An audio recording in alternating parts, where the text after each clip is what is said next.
and across all stratas of society, that is, schools, college, government organizations, corporate bodies. Everybody is included in that list.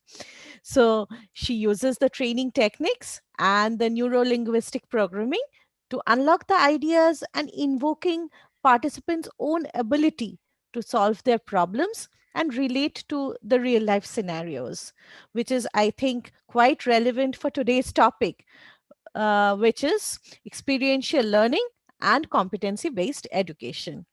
Over to you, ma'am. We are really looking forward to hearing you.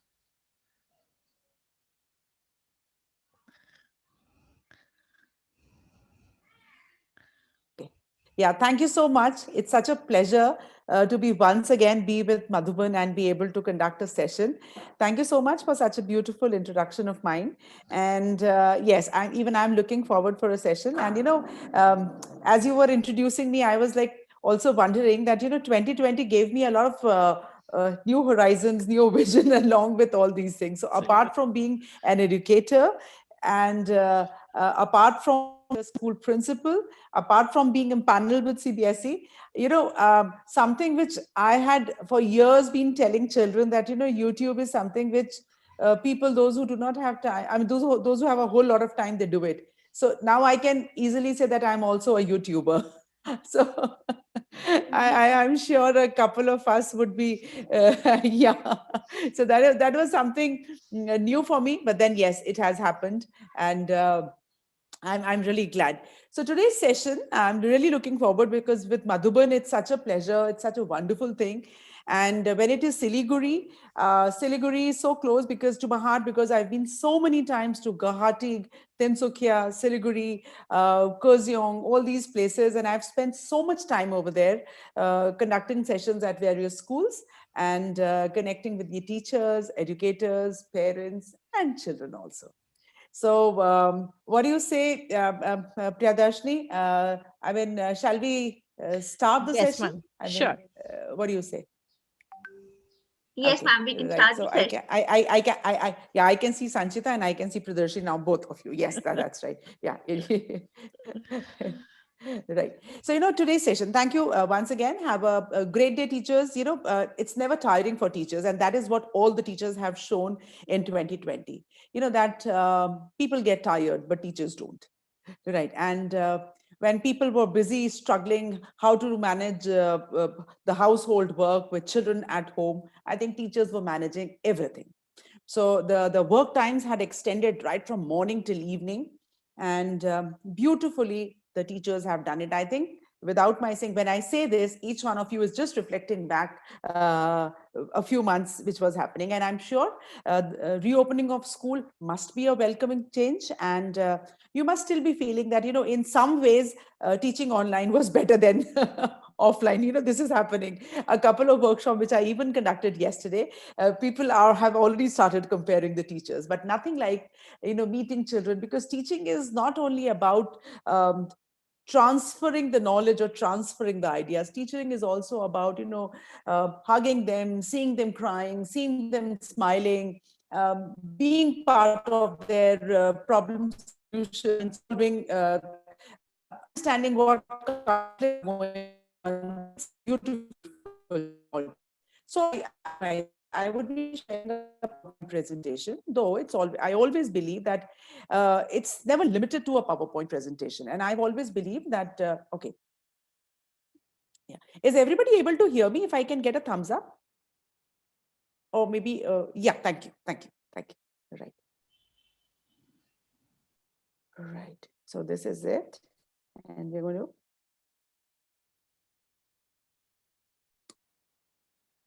just give, yeah, that's right. So this is what I was talking about, my YouTube channel. You will see it everywhere. I call it I Big Wonder. And I started it on 16th of December. And by God's grace, I'm really, really thankful. We've already crossed past more than 3,000 subscribers by now.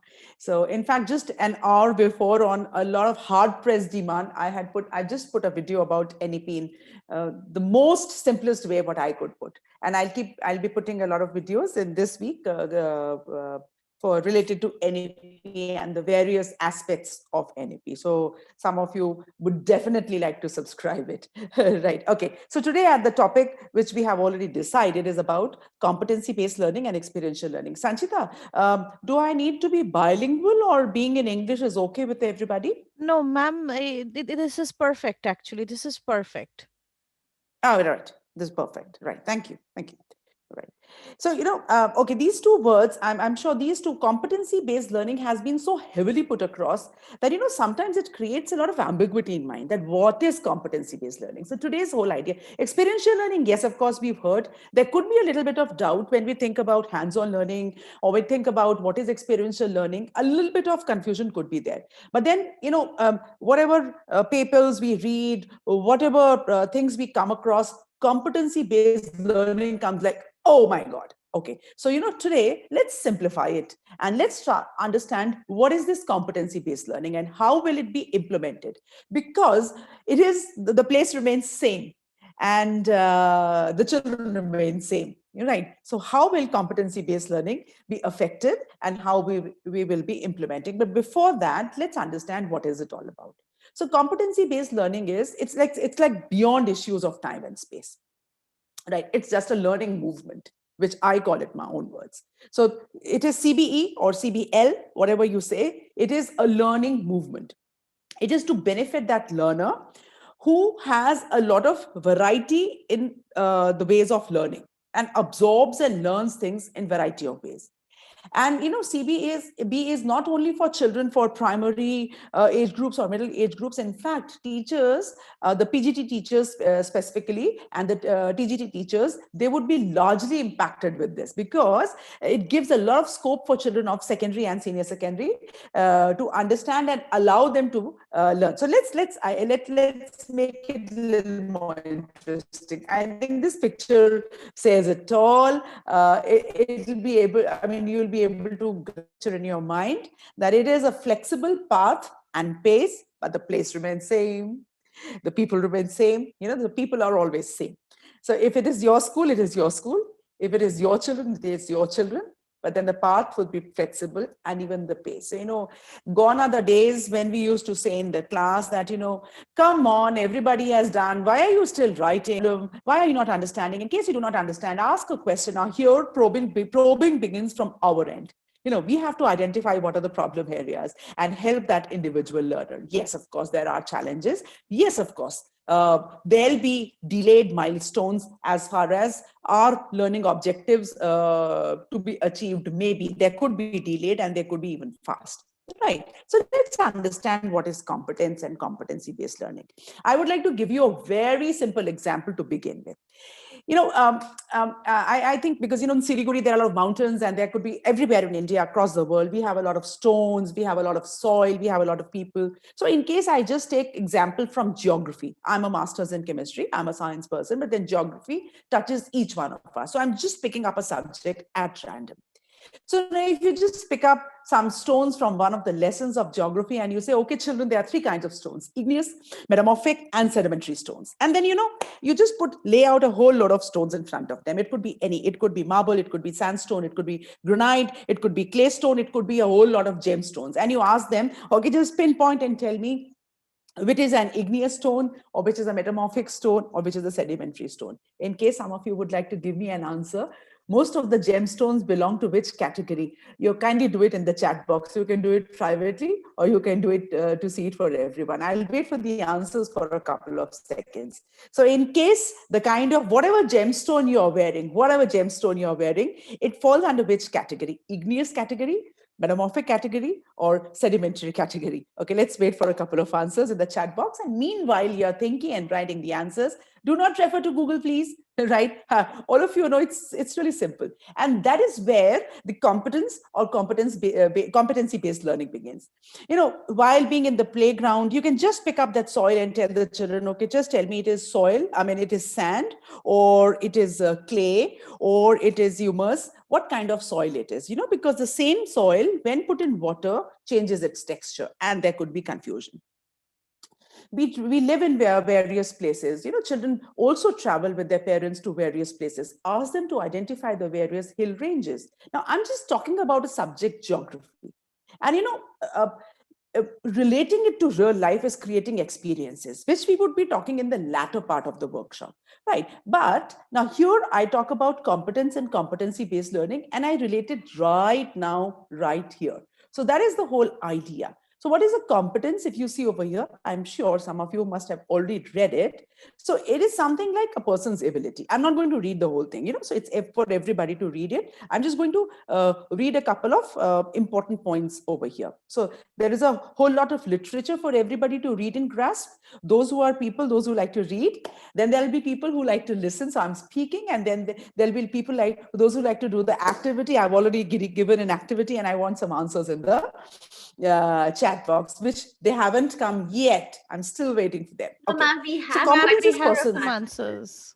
We do have Okay. kind They of didn't answers. reach me. Yeah, they didn't reach me. What is the answer? Please tell me. So, Igneous, metamorphic, or sedimentary? so we have metamorphic majorly, and then Okay. there's one answer from Srai which says igneous and metamorphic. Then Yay, bingo, correct. Yeah. Okay. Yeah. so we have quite a Right. few Very answers, nice. interesting answers. Yeah. Well, I really like. Thank you. Please, I am Dr. Sapna Agarwal with the name. So next time when you give the answer, it'll be easier for me if you give it to everyone or to me so that I can immediately relate in the chat box. Right. So it's not competent does not mean that you have a knowledge to perform particular tasks. So it isn't about that. So here there is a whole lot of opportunity for each one of us. Sometimes we get labeled with our degrees, or we get labeled by the kind of experience which we have gained in our lives. And we feel that, our skills would befit only in a particular environment. Right. And how would we how would we suit ourselves when, in case we plan to change our work form completely? So, no, it gives us a doubt. But now, when we understand the competency based education or learning and we tell this to children, I think there is a whole lot of opportunity even opening for us. So, we are working in education sector, but then it means our skills to be able to talk, our skills to be able to transfer the knowledge, our skills to be able to help children or a learner identify the problems and resolve them are also related to various other profiles or jobs in this world. Right. So there is a lot of opening for everybody because we relate things to real life problems. Now, when I talk about competency based learning, I would just like to choose my last line. That is, learning is constant and the time is variable. So, some children, they would pick up the things here like that right. And some children would take a little bit longer time because probably they've started thinking. So when we are in a class, in a language, English language class, when you say that once upon a time, there was a child who lived in a village and used to help his father help graze the goats or the sheep, so this child is still in the village while a couple of them have already gone to the meadows with the sheep or the goat. Right. So they are taking, there's a lag, there's a different time, there's a time variable. So, by the time you say everybody understood, has everybody understood? So, there could be minds and there could be brains who haven't yet come back after the grazing, and whatever happened in between, they haven't related to. So this is something which is happening in the real classes. I'm going to quick pass these next 4 slides of mine, because these are the ways how competency based learning happens. So there are 4 things. Number one is mastery, that you can read just the highlighted part. That would help you save some time. Those who love to read it, yes, you're free to, please kindly do that. So it allows students to spend more time working in areas which are difficult to them. And for teachers, what is mastery is to focus on assistance where the students need more help. So you like, if to a small child, if you ask, what is the color of the sky? So I think it is high time when we start moving from what is the color to why is the color and how is the color.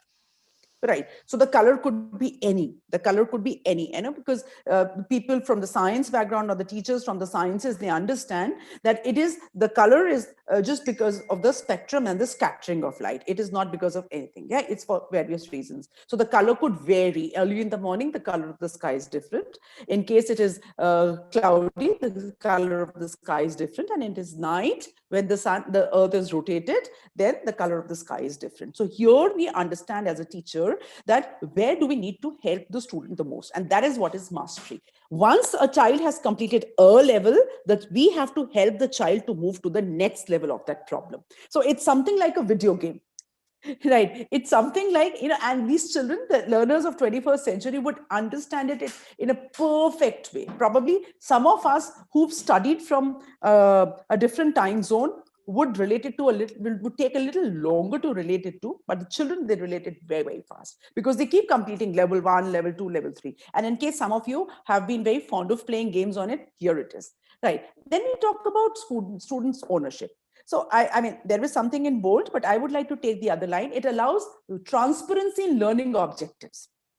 And the student has the ownership of his or her education. And they choose how they have to learn and demonstrate their learning. So they choose. Now I'm going to very soon come on assessments, because that is the question which is going in the minds, that okay, everything is okay, this is, the child chooses to learn, we help the child, but what about the assessment? So I'm very soon going to come on that. Right now, here when we talk about, so teachers, they collaborate with the students, and the intention is that whatever the child or the student wants to know, and to be able to conduct, so we become facilitators directly. And the child, I mean, that work of just reading with them, doing a loud reading with them, just forcing them to become literate, is a passing. Right. So we'll be more effective, the efficacy really increases. Let's talk about assessments. How does assessment happen? So there'll be formative assessments. Why? Um, because I'll be talking in one of my slide a little later from now, because the formative assessments give an opportunity to a teacher to have a more frequent loop, rather than having a scattered loop or just a very, very fixed loop. Right. So in case there is a misconception, the child needs to go back, refer to it, and we need to evaluate the child, assess the child, and give a feedback and move ahead. Right. So there'll be frequent feedbacks, frequent assessments. So that means that assessment is more positive in learning and will be more meaningful. So there'll be formative assessment, which we'll be talking about. Now, what will be our roles? As I already said, as facilitators, maybe mentors, right? In case I can use that word rightfully over here, because to become a mentor is indeed a task. Right. So here we allow the child to spend the time in difficult areas where they are feeling that they are challenged. So let them spend some time. And the question in mind, I'm sure, I'll just do a stop share, and then let's all discuss face to face first of all. So I'm sure there must be a conflict in mind at this point of time. What happens to the syllabus? Do we get a particular set of books? And if we get a particular set of book, how do we identify that which child? Because it'll be just one academic year. Does a child also have a liberty to expand the academic year? Because if somebody is spending more time on a problem, does that mean that the child gets more time to spend on one academic year rather than and still be called as one academic year? So yes, these questions are still there. Let us just move a little ahead, and I'm sure during the session we'll be able to overcome these sessions. In case there are questions in mind, you're free to put it in the chat box so that I can rope in during my session, right? And try to put it as I speak. Okay, so yeah, I get a chat from Saurav Chakrabarti, sir. Okay, yeah, okay. Thank you. Thank you. I keep getting. Thank you. Okay. Now I'm once again sharing my PPT back, and we are just quickly moving ahead. That what are the benefits of CB? Apart from problems, let's start talking about benefits. I'll be talking about the challenges. I've already highlighted them. Focus on mastery. Mastery is both for the child and the teacher. When I talk about integrated, so as it is, we say that interdisciplinary things are going to come when we talk about NEP 2020, which will start getting implemented from 22-23 fully. And of course, relevance to the real world. Whatever we are studying today, how relevant is it to real world? Do we relate it? Will it be utilized, or it is just literacy? If it is knowledge, where do we relate to? So that is why we also talk about vocational skills. Here, when I talk about competency-based learning, let me clarify your first doubt in mind, which would have been coming, what about the course curriculum? So there'll be two separate things. One would be a set course curriculum, which for different classes, different age groups, right? Foundational, preparatory, all those things, middle and forward. So, there'll be a particular set of course curriculum which the child would have to complete to move to another grade. And there would be skill areas where the competency based education would happen parallelly. And that is why we'll be talking about experiential learning. And that is why we are talking about these interdisciplinary things and vocational things. So it is direct relation to the national policy of education. And it says relevance to the real world, how it will be. So in case somebody is learning artificial learning, right, I'm sure each one of us, you start liking something on your Facebook, some different, some kind of posts. In a few weeks, you're going to see that, you have so many friends, but only those kind of posts are more visible to you when you go back to your Facebook. I'm sure each one of you can just try it. Try clicking a particular kind of a post for 2, 3, 4, 5 days. And very soon, the moment you open, you'll feel that, earlier I used to see something else on my mobile. Why have I started seeing all these pictures? I just liked it because I felt it is okay to like once or twice.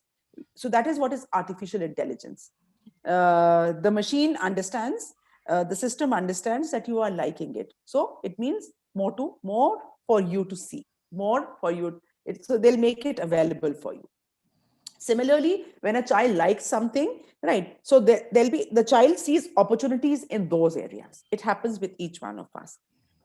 When we are walking on the road in a car, or when we are driving in a car, some of us are not able to see a particular billboard while the others are able to. I'm not talking about the driver, the person who's driving, because the person who's driving is focusing on the road so that nobody gets accidented. But then there are other people in the car, some of them because they probably liked it. It wasn't a subconscious mind, right? So here CBE allows all those things. Let me very quickly move to an area which is concepts. So there'll be three concepts: learner centered, outcome based, and differentiated, which we've already talked about. So learner centric is specifically allowing that child to be able to learn. So it's, sorry, yeah, let me just go back.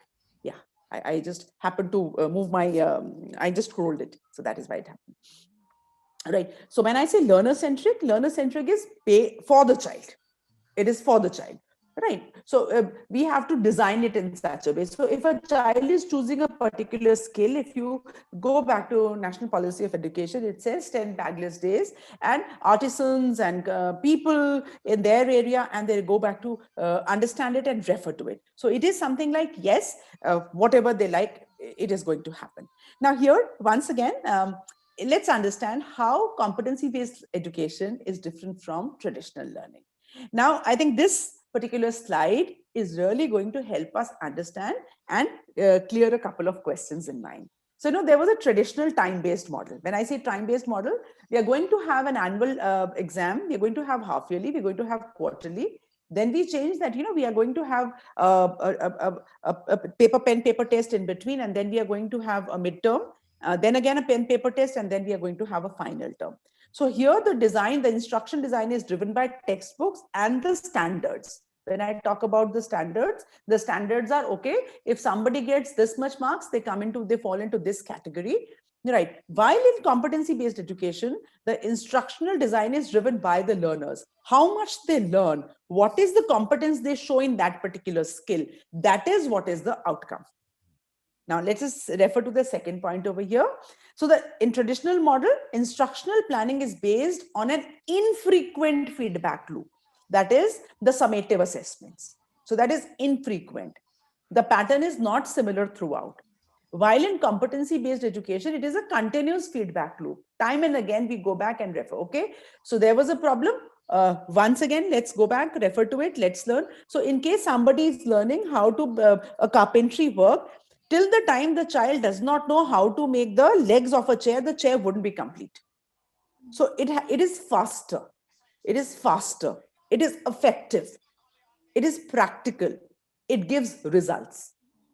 It gives a direct feedback. And if you see the last point over here, interventions and personalization are generic and sporadic in traditional time-based models. And they are timely and differentiated and based on learners' need in competency-based education. So we understand in carpentry that, the child or the learner is not able to learn how to make the legs of a chair, is more focused, is able to do the rest of the work of the chair. So can stick the pieces, can cut the pieces, can saw the pieces, can do everything, but is not able to make the leg pieces. So that means we need to spend more time to identify that this particular cut or this. So similarly, various kind of skills and various kind of things would automatically start falling in place. Yes, it would take some time for all of us to absorb it, internalize it, and move ahead. So now at this point of time, within a short span of time, as fast as I could, I did the theoretical part of competency based learning.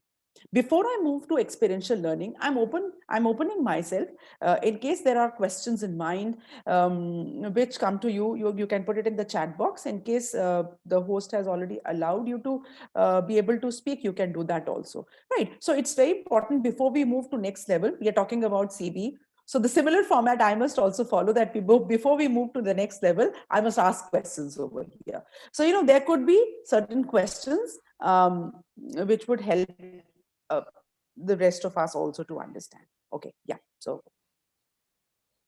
Teachers, I would request you to put in your questions, as ma'am had told us that. I can see Shekhar sir. Shekhar sir putting yes, his hand up. Sir, if you could please unmute yes, yourself. yes, Shekhar sir. Sir, you have to kindly unmute yourself. Shekhar sir. Yeah, good evening, Yes, ma'am. yes, sir. Welcome, ma'am. Uh, I am a science teacher, physics teacher. So my query was, before this slide, you had shown that it's a child-centric, it is integrated. Some integration word was there. And now you are saying it is Yes. differentiated. They are differentiated. So please, I knew this yeah, question would come. yeah. Yes, sir. So how come it's Yes, sir. two opposite poles are coming, ma'am? Please explain. Thank you. Yes, sir. Yes, sir. Okay. So, since you've asked me this question, what have you understood with the word integrated and differentiated? Just so that it'll help me fill the seams. Hello. Uh, am I audible? I Shekhar sir, if you could just unmute yourself. Sir, if you could please unmute yourself. Yeah, it's working now. Yes, Ma'am, yes. according to me, what I thought that I don't know what you mean by integrated Sir, and sir, differentiated. So if I sir. say the role of the teacher will be of the differentiation and the integration will be on the part of student. Okay, sir, that's perfectly fine. Thank you so much, sir. Now, let me highlight separately what is integrated learning and what is differentiated learning. Let me just in 1 minute, I will do that. So, integrated learning is a theory that describes a movement towards integrated lessons, helping students to make connections across the curriculum. So I think I've put it in a very simple way across. This was the simplest way. So it is like higher education concept is distinct from the elementary and high school. So higher education does not come from anywhere. It does not evolve suddenly. It is always in progression. So integrated. So I hope I'm clear with integrated learning. When we talk about differentiated instruction, learning, assessment, so it is a framework or a philosophy for effective teaching that involves providing all students within their diverse classroom community of learners a range of different avenues for understanding new things. So if I'm clear with these two things, then I think there'll be no doubt in the mind. Sir, am I clear with my 2 points? Sir? Because your question is a very profound question, very important. You've asked it, but it is going to help millions. Sir, if you could please unmute yourself and let us know. Shekhar sir, please unmute yourself. Yeah. Unmute. Yeah, it's Yes, now. yes, sir. Okay. Yes, sir. Yeah, I understood what you said, that Sir, it's a vertical integration right from the childhood to the upper sir. levels, and the differentiation will be done to make it simplify and absorb them with each individual, and then you will do the integration. I think the both will Yes, go sir. simultaneously. They both will go simultaneously. So Thank you. that is why. So when I was putting into this slide, actually, I was like, okay, so there could be a question. over here. So, but yeah, thank you so much for this question. So in today's workshop, the whole idea is that all of us become like peers to each other, as far as, because the children, it is not about the child whom you are teaching, it's not about the child whom I am teaching. So finally they are the children of our nation, and they are going to impact the globe. So that is it. Thank you for the question once again. Okay, so can we have more questions related to the competency based learning, anything which you have in mind?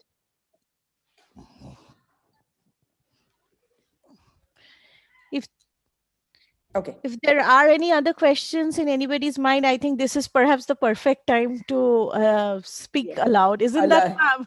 Yes, of course. Okay. In case there are no questions, I always have a question. So my question is, whatever we have done till now, is it all clear or all clear? So I always ask that question. It's Can we have important some because comment on the chat box, please, regarding this? I'm not getting the comments on chat box. I request everybody to put it to everyone and send it so that everybody is able to see it. Yeah. Okay. Yeah, please. I mean, you can share it, Sanchita, or maybe.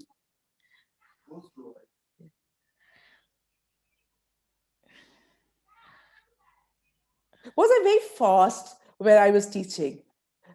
Was I going like at a super It's jet rocket? yes. So Shekhar sir has put in a comment that it's all understood. Okay, it's all understood. Yeah, Thank you, I think he's sir. speaking from behalf of his colleagues. Yeah, sir. Let's do a high five. Thank you. Yeah, let's do a high five. That's it. Because with online teaching, I've learned so many things. The children, I'm sure some of you must have also learned how to do the filters on a Zoom, which was taught to me by one child. How to do the filters. That was way back, of course. Initially, I was wondering. That was in the month of July. I said, this child puts these something, something over here. So I asked one fine day. I thought I'll ask this child. I said, how do you do it? So the child's name is Nirvan Lama. He happens to be again from the similar region where you are. So this child says, "Ma'am, it's so simple. Go back there and you have to just download the filters and there you are." I said, "Okay, was it that simple?" So we were evolving every single day. So I just talk a little bit more. I see over here that we are also live on YouTube. Wow. When I see YouTube, it's a wow for me because it was 16 December when I released my first video. And I think this is a beautiful platform. It gave me an opportunity to connect to every single person across the globe. So, wherever I cannot reach, because I believe that I don't want to leave any child untouched. So I always had in mind, and I did not know how, because how much can I travel? And even if I'm open to traveling, will I be able to reach everywhere?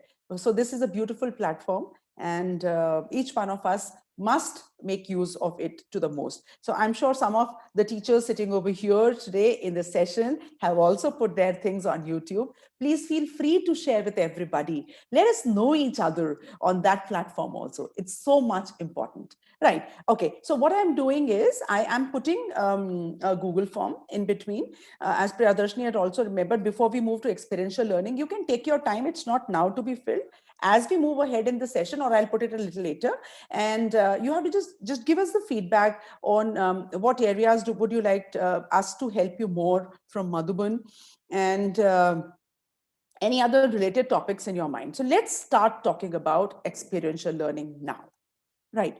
So experiential learning is something so beautiful. It touches me so much because, there were times a few years from now, I had been very, very closely working with science kits with children. And, I was trying to design a lot of science kits for children based on their curriculum to see that, they get that hands-on, and I'm using the word hands-on experiential learning in the class.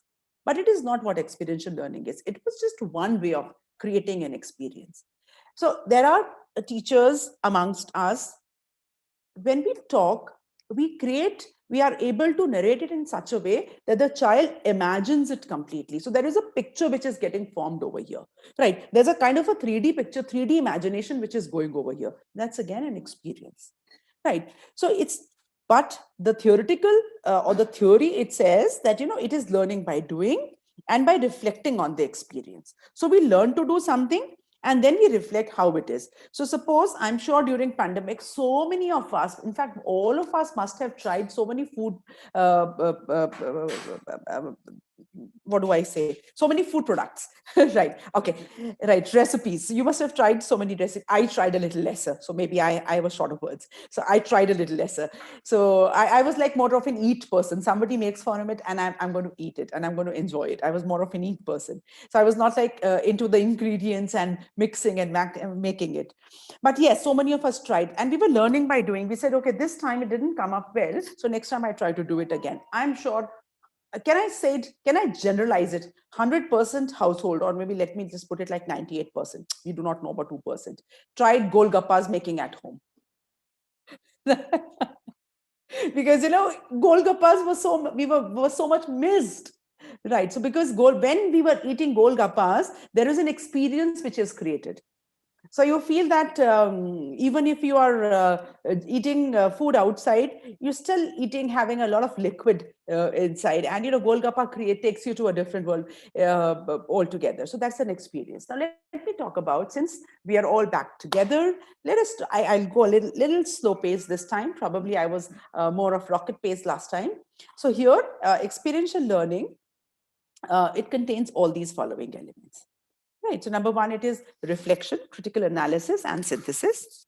Opportunities for students to take initiatives, make decisions, and be accountable for their results. So you'll see a lot of reflection from CBE over here. And then opportunities for students to engage in all possible ways, intellectually, creatively, emotionally, socially, or physically. Right. So there are different kind of learners existing in our class. So some of them, they do not only read theoretically. I add a word over here, right? But when we give them a task, they get engaged, right? So they get engaged, and probably they outperform. They outperform the learners who are always into academics and gaining marks. So gaining marks or academics gone on. I mean, it has been years. They have no relation to the talent. They have no relation to the IQ of a child. They have no relation. So when we talk about experiential learning, it is how learning creates an experience in fact, let me just refer to one of my paper. I could make it a position paper. I had presented it at NCRT, that is 3 years ago. That was creating happiness by teaching science in our regular classrooms. So it crossed past the first and the second level, but I couldn't make it a position paper. I'm going to try it again. It was very well appreciated. And I talked about happiness in case the atmosphere is conducive, and it was all about experiential learning. So in case the atmosphere is conducive and there are right tools and the child is taking interest, it would definitely create happiness. And if the child is happy, the learning would happen. And when the learning happens, the results would be near to desired results, and the learning outcomes would match. So this was a beautiful relation I tried to create in that paper. Right. Okay. Now, the last point over here, when we talk about the elements, let us talk about this also. A designed learning experience that includes the possibility to learn from natural consequences, mistakes, and successes. Now, I use the word designed learning experience. So when it is experiential learning, it is designed. When we were talking about competency based learning, that it does not have a design. I mean, the outcome, there is a set outcome which has to met, but the design is being created by a child. So you remember I gave you an example of a chair, a carpenter making a chair and a child learning it. So in case the child does not like a particular kind of a leg design, can definitely create another design. But here in experiential learning, it is the design. There is a designed learning experience. So the teachers play an important role over here. Now, let me just talk a little bit ahead. Let's move a little bit ahead from this. I'm sure if each one of us has already read it.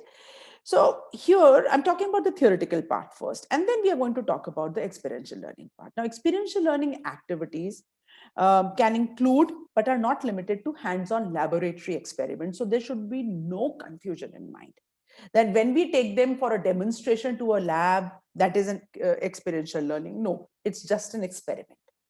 What about internships?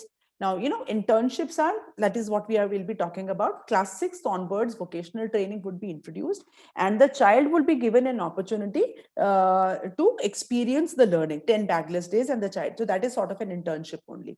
Internships are very important. The child goes into the real world, sees what is happening. In many countries across the globe, after high school, not everybody chooses for a competition or a competitive exam, but they choose for the work they want to do, and they start. It could be confectionery, it could be anything. Right? There could be various reasons to it. I'm not talking about the reasons. I'm just talking about the opportunities given. Right? Some of them, they keep working as workers or as executives over there, while some of them, they gain experience and they say that we want to go ahead for a higher education into this because we've understood this project, we've understood this concept, and it interests us, and we want to go into a higher education. They learn and then they move ahead, they take a flight from there. Right. Then I talk about practicums, field exercises. Yeah, taking them out on a field exercise or taking them out somewhere is a type of experiential learning. When I say study abroad, traveling opens a lot of venues for people, but only studying abroad does not create an experience. Studying abroad or studying outside somewhere, undergraduate research and studio performances. So these are a couple of experiential learning activities, and I've covered largely all. When I talk about well-planned, supervised, and assessed experiential learning programs, what do? They stimulate academic inquiry. And how? By interdisciplinary learning. So I think, in fact, I'm a real example of that. In fact, in one of my video on YouTube, I've mentioned it that when I was in my school, I wanted to really follow dance as a theory. Dance enticed me. Not only dancing, but the theoretical, because there were so many classical dance forms. At that point of time, I was enticed by the classical dance forms, and I wanted to understand them in depth. So I had a choice at point of time. Either I choose humanities or I move ahead with sciences. So I just mentioned that I'm master's in chemistry. I had to move ahead in sciences, and I had to let go my love to read and continue with the theory of dances, which of course, as I grew, once I became a professional, I had some time. Now, whenever I get time, I go back, refer to it, and come back to it again. And I know a lot about the various dance forms of India, right? Because that was probably which enticed me at that point of time. But I couldn't pursue it as a career. I couldn't pursue it as a subject parallelly. So when I talk about interdisciplinary learning, it is going to help. Now, there's a question uh, in everybody's mind. What about the competitions? So if a child who likes physics, I just met Sir Shekhar Sir, he said physics. So, if a child who loves physics or who has taken subject physics as a choice, also opts for fashion designing or baking, what about the competitions the child is facing? Yes. So there is the higher education is also going into an overhauling, and even NTA, National Testing Agency. I've also mentioned this in detail in one of my video on this channel of mine, that is I Big Wonder. You may like to refer the small videos. You may clarify your doubts even from there. Right. Now, when I talk about civic engagement, career development, cultural awareness, leadership, and other professional and intellectual skills, I think it's very important for us to understand. Anything which has given us an experience, right? So many of us who are experienced teachers, many of us who are experienced educators, we are teaching the same lesson. But when we go back to our class, the level of our confidence while teaching the variety of children is different. While we are teaching, in comparison to the when we were teaching the same chapter for the first time. Right. So experience does matter. And that is very important. Why the cinemas, or why theater, or why all these things were so popular? And children, once they've been through the entire process, when the theater is happening in fact, let me give you a very good example. One of the that is this episode, or this story of mine, is actually almost 14 to 15 years back. I was heading a school. I'm the founder principal of that school. So I was heading the school, and we had a huge challenge because many children were first generation learners in the school. And we had a huge challenge when it came to the higher classes, where we had to teach the periodic table. So like most of the schools, one year we had annual day, the other year we had a display, PT display or something, that kind of a thing. So that struggle was going on, and teachers, they tried all their mnemonics and all those things with children, teaching them. So this particular year we decided, I mean, along with all my science teachers, in fact, everybody got involved. And I'll share the comment a little later, which I got from many parents, and I think almost all my staff members at that point of time. So what we did, it is about periodic table. That time it was 108 elements. So what we did is, we said, we are going to have a periodic table on the ground, and we'll be choosing not 108 children. We'll be choosing 108 children plus another 108 who become symbol, plus 100, another 108 who tell the valency. So we involved, in fact, this was a big hit. We involved a huge number of children, and we displayed it on the ground with a complete periodic table. I'm giving you an idea, even you can implement in the school. Right. I'm trying to find out the video that year old from that school only. In case it is there, I'm definitely going to put it on my channel also, with featuring my old school, because it was a beautiful experiment I had done in that school. I couldn't repeat it in any other school, because there it was a challenge and everybody got into it. But yes, we've done in small pieces later on in my other school, once I moved ahead out of it. So what we did is, here what was happening is, now every child had to learn the step where the child has to move and stand, and also know what happens before and after. So it was not only that I am carbon, so I get to know about carbon. I need to know who is before me, who's after me. I also need to know, because ushering was also happening within. So the children also need to know that is everybody standing correctly in their positions, because there were children within. It so happened that the entire group learned periodic table. The entire group knew who comes before, who comes after. The entire group knew what are the lanthanides, and it was something very beautiful done. So it was an experience. And even the teachers, even my teachers of language, Hindi, English, because everybody had to get involved. And they started calling the children like that. Okay, argon, krypton, neon, you have to come over here. Why are you standing over there? So it was like, okay. So the children did not. So I remember my Hindi teacher calling, "Ye argon, krypton, neon, come here. You have to stand over here." So it came to me so naturally, these three immediately, because these three probably they were udhar push karne se. So I said, that is what is real chemistry. If argon, krypton, or neon, they enter in somewhere else, it's going to be a disaster. So they cannot enter into anybody else's line. And I think some of the teachers, I can see them smiling. Try it either in your class, try it with your sections together. You take them to the ground. It will take a few days, yes, of course. And then we managed a little bit of music, and then so it came up a very beautiful show. And so this is an experience which we created, and all my children, well, they've grown. They've really grown. And in the same school, the next generation has started coming to study, but I think we've been able to create that. Okay, so with this, I'm going to once again come back to my slide. I'll refer to my slide once again, and we are going to talk about a lot of other things. So that how does experiential learning work? So let me share my slide once again, and I'll tell you how does it work. Right, so I'll just take it. I'll make it full screen for everybody. Yes. So this is it. So it's Kolbe's learning cycle. Some of you say it Kolbes. That's perfectly fine. And some of you say Kaolb, right, apostrophe S. That's perfectly fine. It's all available. Right. So it was in the year 1984, and it was on knowledge, activity, and reflection. So the knowledge is, I think everybody reading it along with me, concepts, facts, and information acquired through formal learning and your past experience. That is what is knowledge. Right. So we acquire it through formal learning and through a whole. Activity is something like, okay, now activity, it is something, to me, I became active the moment I hear the word activity. So it's like the application of knowledge to the real world. And reflection is, I think, very simple analysis. I haven't written it. I've just picked it up. The analysis and synthesis of knowledge and activity to create new knowledge.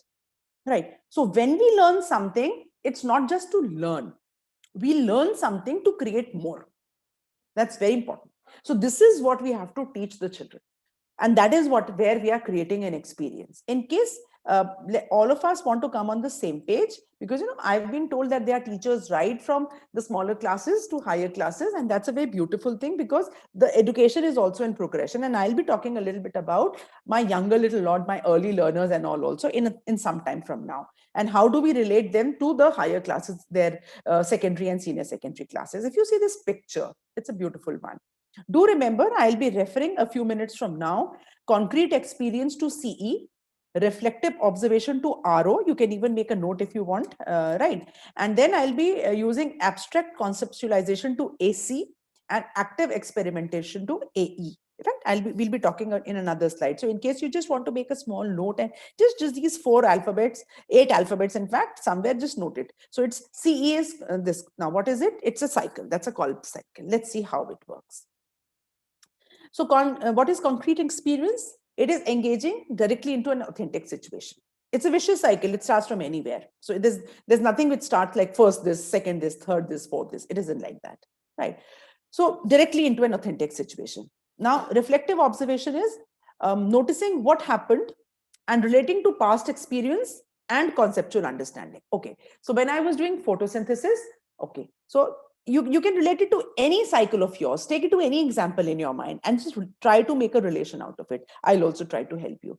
And then there is abstract conceptualization. So distilling perceptions into abstract concepts. Now, if you see, NEP also refers that the moment the child comes to classes 6, 7th, and 8th, there'll be introduction to abstract concepts to maths, science, social studies, arts. Right. I just said that just now 2 hours before, I have just released a video that talks in simplified ways about how NEP would be implemented. So there also I talk about these abstract concepts. And then active experimentation, it is owning skills into a new experience. So now these are 4 things: CE, RO, AC, and AE. This is Kolbe's cycle of experiential learning. I'm sure everybody by now must have tried to take a picture out of it and create a picture perception in your mind. Concrete experience, it moves into a reflective observation. There is an abstract conceptualization and there is active experimentation. Now, if the abstract conceptualization is not happening, I'll not be able to do an active experimentation. So if I do not, now let me relate it to the smaller classes. So if I do not understand why B, I mean, B is like this. If I start teaching to every child, okay, A for apple, this is A. I give a picture image to a child right from the beginning. A, okay, B, right, okay, C. What happens? There's a picture perception which is happening in the mind.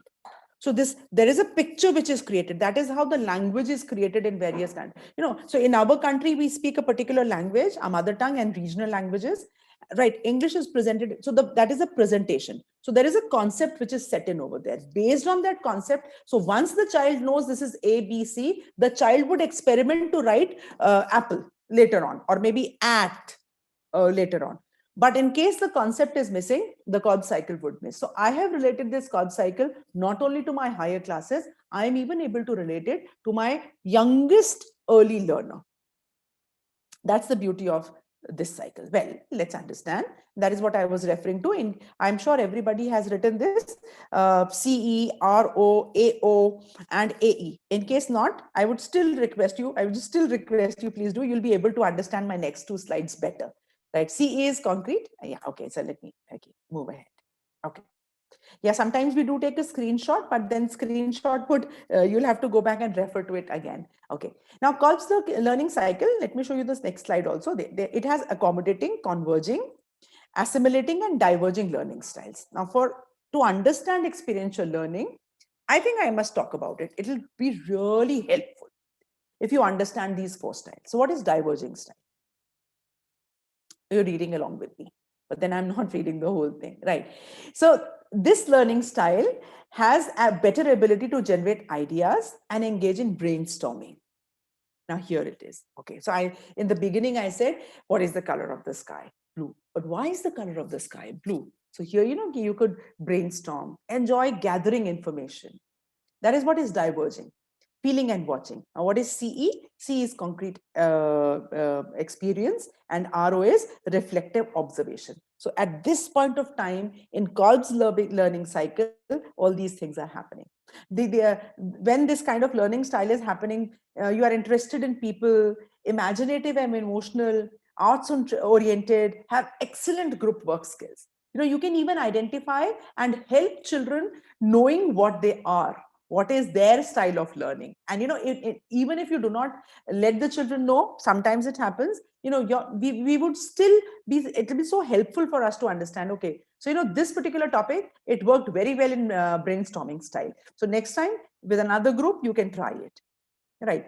So this is what is diverging. When I talk about assimilating, it is all about watching and thinking, less focused on people, and it is more driven to ideas and abstract conceptualization. If you see AC and RO is again reflective observation, and AC is abstract conceptualization, right? It is more for people, those who want to pursue science careers, and they like to read a whole lot of things. They're very fond of reading. They have, sorry, more logical approaches. They like to be concise, and then they have an ability to explore and manipulate analytical models, right? Just allow me. I have a sip of water. Just give me a second. Okay. So meanwhile, when we do the converging, now converging is, yeah, that is, thank you. I'm so used to speaking fast and in a lot of energy that sometimes, I'm going a little slow. My throat says, come on, speak fast. So, okay. So converging is all about doing and thinking. Now, if you try to understand this third way of Kolbe's learning cycle, it's all about ability to solve problems. And it's so much important. The child should always have A, B, and a C plan. See, I come from a defense background. And my husband, so we've always heard about, A plan, B plan, C plan. I completely believe when I go back to history and I refer, in case the warriors did not have a B or C plan, it completely failed. So we have to think with the enemy's mind. So when we are thinking this, the enemy is thinking something else. And forget about the wars. Think about the boxing ring. So, the boxers, even Muhammad Ali must be thinking, while that is why he's Muhammad Ali, that, what must my opponent be doing? So when the opponent is resting, Muhammad Ali was always fighting and practicing. So that is all about this converging, doing and thinking, how to solve problems with a preference for technical engagements that do not require social interaction. Individuals with this learning style are often good at using technology and are interested in experimentation of new ideas and in practical application of theory. So it's like doing and thinking. So they are more of doers. The last learning style, accommodating, doing and feeling, it's a hands-on learning style. A lot of intuition, not much of logic over here. Okay, so this is going to happen. Let me do it. Gut feeling. There's a gut instinct. So I'm sure some of you are smiling. Many of us over here, we do a lot of things with our gut feeling, right? We do not actually wait for that something has happened. Do not go back and refer to the various research papers. We say, yeah, gut feeling is saying this, we are going ahead with it, right? People say that, you learn from experiences, but then some of us may be like that, okay, let's do it. Who goes back to the experience? Let's try and do it, right? How it is happening. So they're more challenging in nature, they're more daring in nature. Yes, sometimes the dare falls flat also, and yeah, sometimes it happens, but then there are people like that. So when I say this, probably this learning style also goes with me, because who goes and refers back to the research papers? Let's try it, come on. We are not, even I'm that of that style many a times, but then yes, the experience has also taught me it is good to read, just spend some time in reading, analyzing, and then go ahead. Once we've understood these 4 learning styles, it'll be really, really helpful for us to go back to our classes and try implementing it. Now, what are the benefits of experiential learning? Now, it makes the children, they relate to it. Immediately, they are able to relate to it, right? And that is what it is. So students build on what they already know, and they're provided with opportunities to make connections between new concepts and the existing ones. So here, once the student been able to make a relation. So I'm sure some of you, when you take your children to field trips to show them that how the vegetables are grown, how the plants are grown, so once they are able to relate it, in fact, I would again refer to one of my paper which I wrote is as experiencing brinjals. That was the title I gave to my research paper. And why I said experiencing brinjals, and of course I did a couple of conferences with school principals 4 years from now back. So what I said is, I gave a beautiful story that there was a little child who hated, and this child was not a very small child, was around 9, 10 years of age, hated eating brinjals. But mom said, brinjals have a lot of iron. And mom always wanted the child to eat brinjals. So mom used to try various kind of recipes to help the child get this iron. If not brinjal, then maybe spinach. And the child probably hated all the food products one by one, which had this thing called iron, which mom said. So, one day, mom decided that, it is not happening. What to do? I want my child to. So mom said, okay, we can have any imaginary name. So mom said, okay, now she got some seeds and she asked the child to plant the seeds. I'm sure you've understood the story. I'm sure all of you, some of you are smiling. Deepa ma'am, I can see you smiling. Thank you for that smile. Okay. Now, what mom did? She asked the child to sow the seeds, and the child did. And the child said, what's it all about? Mom said, I don't know. There'll be a plant which is going to come out. All you have to do is take care. And this child started taking care. Okay, so it's my plant which is going to come out. In a few days, with the natural cycle, the plant started coming out. And the plant started growing. This was an eggplant, that is brinjal. So mom said that, okay, so whatever it is, once it is going to give us fruits. And whatever the fruits are there, we are going to eat it. So the child was so excited that my plant is going to give us fruits. And the child started taking more care. In a few days, there was this small little brinjal which started hanging from the plant. And then there was another one, because brinjals grow like that. It doesn't come in an isolated one, two, three come together. And but that day, when the brinjals were cooked, they tasted yum. It was like super. I never knew that brinjals can be. So that was an experiencing brinjals. And of course, I related it to Kolbe's learning cycle. And this paper was also very well appreciated, and it has been published also. Right. So now here it was something, it was a pain point. So, when we are talking about experiential learning, when we are talking about the benefits, so you see it directly. So when any child when relates to why I am studying science, I've seen so many parents. I am living in this city called Kota, where some of you will get big smiles the moment you hear Kota. So many children must have come from even your place to my city, and they come to study various competitions. Right. Even when I talk about my husband, even we have an academy over here, and we prepare children to prepare for NDA and SSB, and they come to become Army, Navy, and Air Force officers to us. And sometimes there is so much of struggle in the children. I just happened to talk to many of them so many times. And I asked them that, tell me, why are you studying physics? Why are you studying chemistry? Why are you studying maths? So you will say, I am studying because I have to fight this competition. I said, no, that's a wrong answer. It's a wrong answer. Right. You're not studying to fight that competition, because in any case, you're going to go and sit in that competition. If nothing happens, right, you're going to give, the exams are always good, the results are bad. Right. It's as simple as that.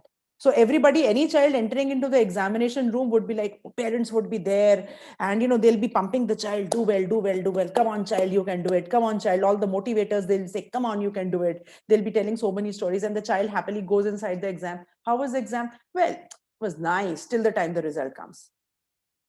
And when the result comes, we have so many excuses. The computers did not check correctly. This time it was very tough.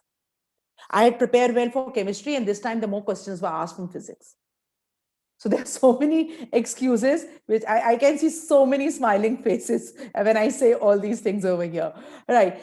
So it means the child is not making relation to the subjects the child is learning to or to the competition. So it is very important. Now let's talk about the second point, increases the effectiveness of learning. Now here it is about critical thinking. Here it is about problem solving and decision making. Each one of us, before we move ahead, I'm again doing a stop share. There are so many problems in real life. How many times do we go back to any real problem in the world? How many times you go back and open your books and say, okay, this was a solution for the problem? What happens is, when there is a problem, you create a mind map and you say, okay, I'm just trying to solve out. In fact, I'll time and again keep going back to my YouTube channel when I say this. So, what we try to do is over here is we try to say, okay, there are so many things. All I'm going to do is, okay, fine. I am going to try to see that this particular area of my problem is solved. Once it is solved, I'm sure I'll be able to solve out this problem. Right. So, okay, for the benefit of everyone, because I've spoken so many times, I'm just sharing the link of my channel in the chat box. Right. You can, meanwhile, as I talk about it, you can go refer. Right. I would love if you subscribe. We'll have a beautiful connection ever after. Right. I have even given my contact number over there. So there'll be a beautiful connection ever after. So the moment you subscribe, right. I generally post around 2 videos in a week, 2, sometimes 3 in a week. And they're all pain points with my 22 years of experience, right from being a teacher. And I've taught children right from playgroup up to 12th past. And I continuously teach till now, every single day. Even if I head a school, I still teach every single day. Right. And God has been kind, even through webinars. 4th of May, I started my first webinar, and I'm engaged for all 6 days in a week webinar. So, once, that is what we are talking about, problem solving. And that is what I talk about. I'd say increasing the effectiveness of learning, critical thinking, problem solving, decision making. How do we make the decisions? Right. So when we are sitting here today in this workshop, how do I make decision that whatever I'm learning over here, I'm going to implement in my classes day after tomorrow or 1 month from now? How do I make a decision that this is the point which I'm going to remember? How do I make a decision that I just listen to it? Or, there are a couple of note points which I make. I've just shared the link. How do we make a decision that I see the link and let it go? Or, okay, I feel, let us make a connection. So that is what is, even you are most welcome to share your links over there in case you can, because that is one simple way where we can stay connected with each other and learn so much from each other. There's so much to learn from each other, right? Why do we have to go to refer to anybody else when we can educate each other and we can help each other? And we are in the same profession. We understand more than anybody else, each other, right? We understand our pain points more than anywhere else, right? Okay. Now here, this is what I was talking about, effectiveness of learning. Right, problem solving is when we teach a small story, and if he refers to about stories from Jatak Kathaएं, Panchatantra, Hitopadesha. So there was this small story that once upon a time there was a little ant, and the ant was actually floating in the water and was trying to say help, help, help, and there was nobody to help this ant. And suddenly a pigeon was flying, and the pigeon said, "There's an ant." All what pigeon did is looked here and there, right, because there was a little storm. Quickly got a leaf and just dropped it next to the ant. The moment the leaf floated and reached to the ant climbed over the leaf. And ant looked, "Thank you, pigeon. You could save my life." In a few minutes, ant reached to the shore, boarded off the leaf, right? Suddenly, the ant sees, there's a hunter and who's pointing and who's taking an aim at a bird. Right. So the ant, what ant did is, right, ant couldn't have shouted. Even if the ant would have shouted, it wouldn't have helped the bird. And couldn't have thrown stones or anything towards the hunter because the size didn't matter. I mean, size matters. Ant couldn't have done it. And what could have ant done? So ant started thinking, and this was a huge problem over here. But the problems, ant knew that there is a potential which she has, which it has, which nobody has. And as fast as it could walk, reach to the hunter, right? Climbed the shoe because the hunter was wearing the shoe, right? Climbed the shoe, reached the skin, and bit it. It was right in time. The moment the ant bit the hunter, the aim was missed and the pigeon was. So here you see a beautiful, we learned the moral of the story is that a friend in need is friend indeed. But what I see over here is a problem solving skill. I again relate to my children, the preparatory. Okay, now here let's talk about the third point, links theory to practice. That is what it is. I just gave you an example over here. Right. So students have the chance to engage the experience and practice what they have learned. Right? So it's a beautiful experiential learning says theory to practice. Okay. Let's move a little ahead and increases student engagement. How? By encouraging collaboration and scaffolding between the learners. Yes, there are different categories which become in class. The good learners or the children, those who gain marks, they would not be talking to the children who don't, those who don't gain marks, because they don't fit in their circle. It doesn't happen like that. Every child has a right. The moment you give them an activity, everybody comes together, and they would even want that small little, that child who was unimportant, to be part of that activity. In fact, one of the group discussion, in fact, many of you must have done it. What I'm sharing is not new. I know once we all get an opportunity to talk to each other, I'm sure you will be saying that, ma'am, we also did the same thing. What in a group discussion, I divided into a class. This was a civics class where we were talking about Constitution of India. Right. This was one of my trip when I had gone to UAE. Right. It was again sponsored by the board, and I had not spent money from my pocket to travel over there, but I had spent 13 days over there to visit to various schools. So one of the school, there was a challenge, and this group was from classes 6, 7th, and 8th. So we said, okay, let's have a collaborative thing. We immediately created a solution over there to this problem of civics. What we did is, okay, so the entire world map. I'm giving you an idea. Even you can try in your classes. What we did is I asked them, can you do a table size world map for me? So, table size world map was not easy, but then, we could manage. And I said 3 copies. We want 3 copies at least of that world map. And behind that world map, we created square grids, mathematical square grids. And then next day, in front of the children, we took that map. We wrote whatever we were. No, it was not civics I'm talking to. Sorry. Yeah, the civics, we had a different problem. Sorry, it was about this geography class only. Right. The civics, I'll tell you that thing how we did. 2 things they clubbed in my mind. Right. So we went to the class, and what we did is I asked the teachers, whatever you want to write with your various units and chapters, whatever is important, put it on the world map. So they put it on the world map, and then we went to class 6th, grade 6th. First, he said, let us try with that grade 6th. And in front of we put up a blank world map on the wall, on that display wall over there. And what we did is, one map was there for our reference, and one map, the similar map, that was a blank map, one blank map and 2 full map.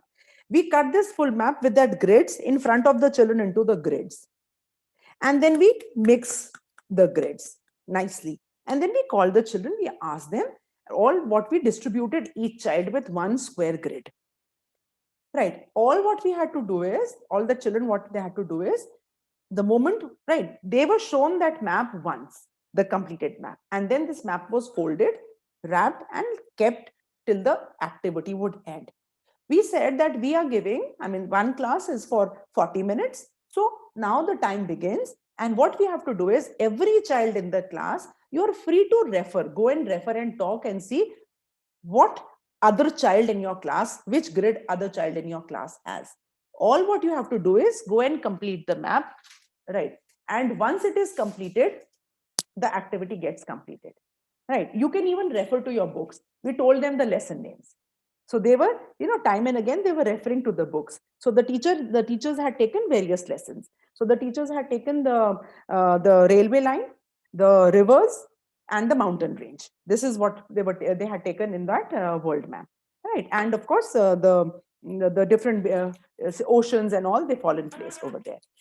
So the children, I remember, I can see the name Maitreyi over here, and there was a child over here with the same name Maitreyi. I can immediately recall the face of that child. I do not know what that child is doing now, right? I'm sure she's getting hiccups wherever she is. Right, and whatever age she is now, she's getting hiccups when I say Maitreyi, and I get that. So she stood up and she says, I want to put my grid. I know where it is from on the map. So she was the first one who dared to walk, and she picked it, put it over there. After 3 or 4 children they put, somebody said, and Maitreyi was this child who used to gain academically good marks. So one of the child and the teacher later on told me, after 3 or 4 those plugins over there on the map, the grid plugins over there, one of the child said, didn't say, teacher, this is wrong. Said, that child walked up to Maitreyi and said, Maitreyi, you've put it in the wrong place. And this was the child probably who was least interested in the subject. It took more than 40 minutes for that entire map to complete. I'll be honest, it did not complete in 40 minutes. It took more than 40 minutes for that map to get completed. At the end of the class, when the teacher, and we asked the teacher, we were there in the session because this was an activity done. I continued to stay. I asked the teachers, would you explain the children now? And we'll have an evaluation tomorrow and let's see how the children do it. And the teacher explained, once the map was completed, she put up a completed map over there. And then she explained, these are the ranges and all. So something which was very difficult for a child to understand, the next day we did not even give time to the children, because I was only on a 13-day trip. Right. And I had to cover different schools. The next day, when the evaluation was done, Vijaya Lakshmi ma'am was the teacher. Right. I still have a lot of photographs from the school. Right. And she shared that, ma'am, I'm surprised. Most of the children know the answers of the questions which I asked from the map. So we created an experience.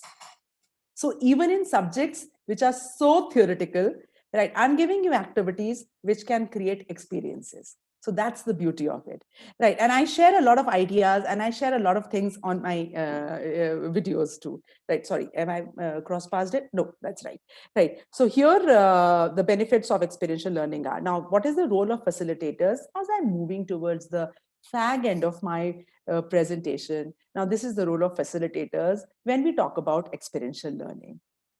It is your choice to select suitable experiences that meet the criteria. So how you have to create the experience, that is in your hand. So you are the designer of that experience. Pose problems, right? Set boundaries, support learners, provide suitable resource, or tell them where to refer to. Ensure physical and emotional safety in case you are engaging them into some kind of physical activity, and facilitate the learning process. You'll see it is much faster. It will cost a little bit of time, but at the end, it will be faster. The third point, if you read over here, is recognize and encourage spontaneous opportunities for learning, engagement with challenging situations, experimentation. Now, here I say that does not jeopardize the well-being of others, and discovery of solutions. The fourth is help the learner notice the connections between one context and another, between theory and experience, and encouraging this examination repeatedly. I think because I talked about civics, it is very important for me to also talk about civics. What did we do in the class? I'll just do it. Right. So now here it is for all of us. I never say thanks because, to say thanks is to stop. I always say, let's begin, because, there'll be so many things when you connect with me. This number of mine is on WhatsApp. You can even leave your query over there. Now is the time when I'll leave a Google form. You can even leave your queries over there. And I've already left my link of YouTube. You can subscribe it and leave your questions and queries over there. I always ask people to leave your questions and queries. Oh, I have to leave the Google form. Yeah, just give me a second.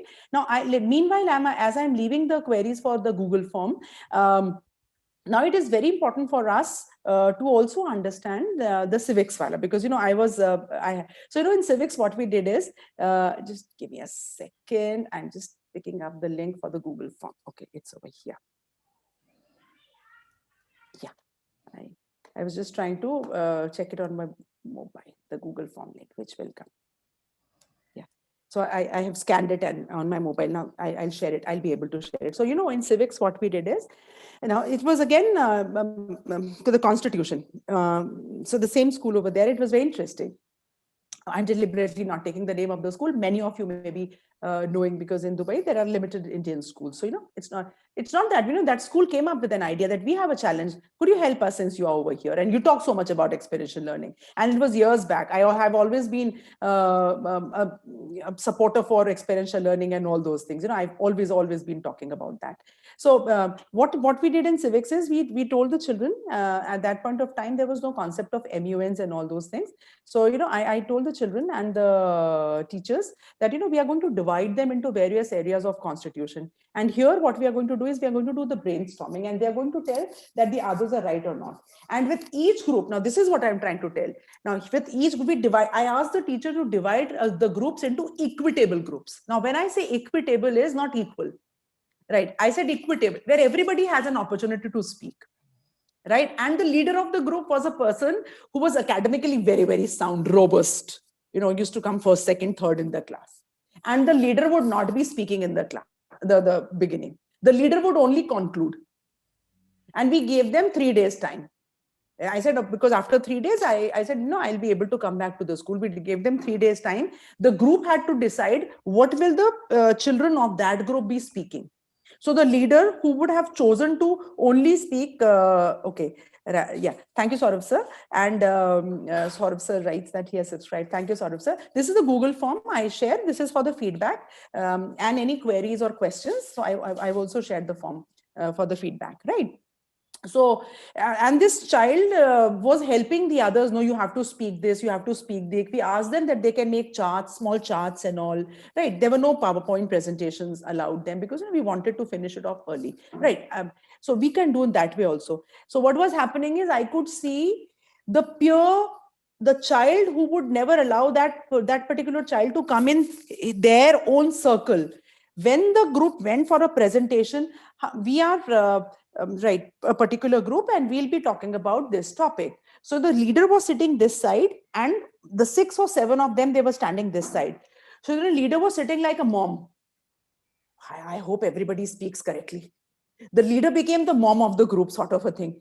And the leader really wanted, right, crossing the fingers, I could see some of them, I hope they all speak very well. And the leader was all ready to usher for anywhere any person going wrong. And I could even see that once the group completed and they spoke very well. So one of the group, the child said, I didn't know you'll be speaking so very well, thank you. Because of you, maybe we are going to win. Because the teacher who's come from who's not from a school, who's come from outside, is an observer. Yeah. And we had just kept small little chocolates for everybody. There was no special prize. But these things, they really help the child, and the various kind of activities. So with this, yeah, I'm all there. So I had kept in mind that I was told that it'll be a good idea if I can conclude till 5 p.m. So I had kept in mind, I had cut short myself from various places, but there are various questions which I'm still waiting for, because when we spend so many man hours together, right, today, there are almost more than 120 participants over here. When we spend so many man hours together, it isn't about spending 90 minutes of you, each one of you. No, it's like you multiply 90 minutes by 120. There are so many man hours we spent. So the outcome has to be there, the implementation has to be there, the learning has to be there, the connect has to be there, right? So for me, Madhuban has always been so good, because we've been able to do fantastic sessions. And most of my participants, they're connected with me some way or the other, either on my numbers, the number which I have shared with you, or now I have this channel, or through Madhuban, and I'm always available. I think my aim in life is to be able to provide free resources for all the teachers, to be able to reach to all child, and uh, to be able to touch everybody. So that's my objective. So I'm always available. If you have a question, maybe immediately I'm not able to answer, but within 24 hours, I do come back. You can try, yes, Shekhar sir, please open your mic. And the others too, you can write the questions in the chat box, and you can fill the Google form later on also. You can just open it and leave it. The link is always there. You don't need to fill it immediately. You can fill it later on also and send it. Right. So that's it. Yeah, please. Yeah, good evening, ma'am. Yes, sir. Uh, we are celebrating 20th Feb as National Science Day. Wow, that's right, sir. Yeah, you know that Yes, sir. whole country is celebrating it, and we are also discussing on the topic experimental learning Yes, sir. and competency-based education. Yes, sir. So if we look back, Sir. Dr. C.V. Raman, he gave this theory in 1928-29. He got the Yes. Nobel Prize. Yes, sir. And at that moment, we don't have this kind of experimental learning and competency based. Sir. But though India produced the physicists or many people like that who backed the Nobel Prize for India, but today, after putting so many efforts, experimental learning and having all this theory Yes, sir. that we were discussing about and competency, but the children are not getting up to that standard. Sir. Sir. Why, ma'am? Yes, sir. So I mean, I Where we go wrong? no, Yes, ma'am. sir. You don't go wrong anywhere, sir. You don't go wrong at all. I understand. With the kind of love you've asked this question and the kind of passion you have for your subject, I can see even only from your question itself. Sir, we are not going wrong anywhere. What is happening is the research over the years has gone down in our nation. We were only into copy pasting. Right, sir. Now the research is re-evolving. When we talk about science and when we talk about experimentation, there was a time when we had stopped researching and we believed we had only become job oriented. So that is where we went wrong. Probably now, when the children are being given these opportunities, adult tinkering labs, innovation activities, 28th February is being celebrated as Science Day, and there are a few children. We understand that numbers should be more, and that is what you're looking for. But like I think this year's theme is, if I'm right, is impact of education, skills, and work only. Am I right, sir? Future of impact on education, skills, and work. This year's theme. So again, the relation is like, we have to tell the children in their mind that whatever they are doing today, how is it going to help? We are all very selfish. The human being is very selfish, be it me, be it anybody, be it children. So when they feel, why I'm learning is, even their parents, many of us are parents, we've also gone wrong. We always invested in our child so that the child becomes successful and it gets a good package. That was the end of it. We never promoted the children for a research. Now the time, if I see a small half a decade back onwards, last 5 years onwards, I am seeing a change in couple of parents. They feel that okay, so we are there for you, you do whatever you want to do, till such time you have to become happy. So there's a lot of support. I'm sure, Shekhar sir, there'll be a few years from now, things should streamline. We have to give opportunities to our children. That's it. Yeah, I completely understand. I would love to, would have loved to shake hand with you. So we can do a virtual handshake. So we can do that. Yes, sir. Okay. Yeah. Any more questions? Okay. Sir, you're right, Saurabh, sir. The birth anniversary of Swami Dayanand Saraswati. Yeah, there are so many things which we have forgotten. Thank you. Yeah. Yesterday was it. Thank you so much for reminding it to all of us. Saurabh Chakrabarti, sir, because you've written in the chat, yes, we remember him and we salute him. I mean, they're great people, they're great legends who have given all these things. So Shekhar sir mentioned one, you mentioned the other one. I feel I have, Sanchita, I have to go to Siliguri. Yes, I'm also thinking along the same lines actually. I Yes. mean, the best part about being all together, if not in person, then at least on this platform, is that we all kind of fill in for each other. Absolutely. Absolutely. I mean, working with this team, we've been the teachers over here have been very, very patient listeners for the last few weeks. We've kind of become familiar with them. So, and it's a wonderful platform actually. Great interactive teachers. Great, I'm great. sure I'm sure once the threat of the pandemic goes away, we'll be calling you Yeah, here. because with Madhuban, I think I've seen so many I've traveled across. Absolutely, absolutely. So, and I was actually listening to you. I mean, the note on which this webinar ends, it's such a beautiful positive note that Yeah. we must go on giving opportunities, and we are absolutely hopeful that our children will rise up to Yeah, that. absolutely. Yeah, that's right. That's right. Right. So, So I'm sure you must have opened the Google form link. Kindly open it, Yeah. and yeah, so that you can fill it later on or now. And also the YouTube link is over there. And Sanchita and Paramiti, she's there. Is Priyadarshini, I think, has been logged Priyadarshini, out. sorry. Okay. Yes, because of her network issues, she's been logged out. Okay. Okay. So, this was the end of a very beautiful session. We not only touched upon the points of experiential learning, we have come to know how to create the right atmosphere of for it, and as facilitators, what our contribution would be. Thank you so much, ma'am. It's been a pleasure to listen to you. Yeah. So before you say thank you, there are a couple of chats which I should thank back, Yes. Sanchita. So it's like Debika Sinha, ma'am. Thank you so Yes, much. and I can see Minakshi there, ma'am, Meenakshi there. saying that Yes. it's such a lovely session, ma'am. Thank you. Right.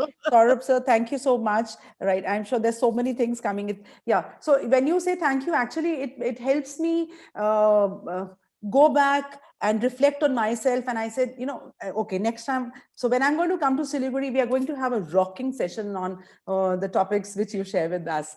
So we are going to do a lot of things. But before we end, again, I had promised Sanchita just two more lines that CBE and experiential learning is right there from the early learners up to their professional. Right. Even today we can apply it. So Parna Mitra, thank you, ma'am. Thank you so much. Shreyoshi Bhattacharya, such two beautiful names, no? Prashant Priyadarshini, right? That's right. Ashok Kumar Ghosh, Parvati Diwan, right? Archana Sen Gupta. I think it's for everyone to read. That's great. Kumari Rita Singh, Kakali Ghosh. Okay.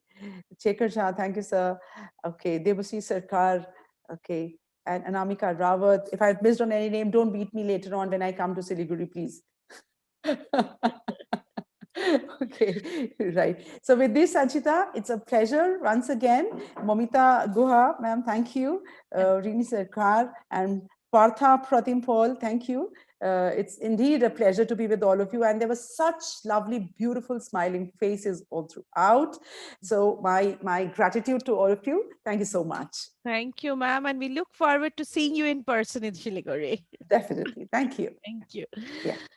A big Yeah. thank you to all the teachers for DPS Shiliguri and Fulbari for being such a wonderful audience for this month-long Madhuvan interactive sessions.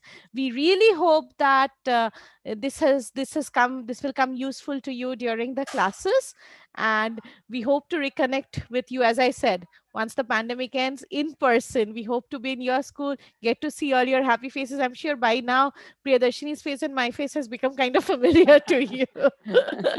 So do take care. Have a wonderful weekend and take care and stay safe. Thank you. Right. Thank Yeah. you. Bye bye. Jai Hind. Yeah. Do I leave Sanchita now? Yes, ma'am. Yes, ma'am. Thank you. Thank you.